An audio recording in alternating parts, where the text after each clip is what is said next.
Yun, syempre, kailangan nakapalo ka rin. Tapos mag-comment ka sa baba. Tapos, i-like mo na rin. Para makuha mo yung pinaka-free natin.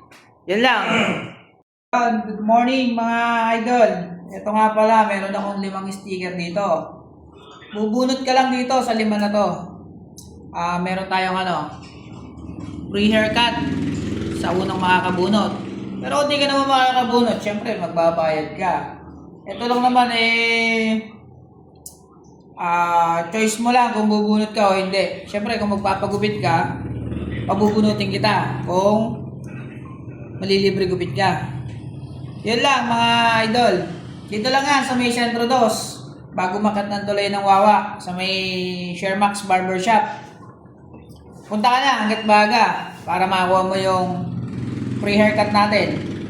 Yan. Kung magpapagupit ka, bubunot ka lang. Para may choice ka kung malilibre ba yung gupit mo o hindi.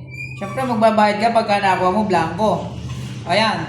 Sa 5 sticker, may 2 dito. 2 free haircut. Ayan. Kukuha ka lang ng isa. Pagka nakakuha ka, yun na. Game ka? Let's go lang. Punta ka na dito. Hanggat maaga.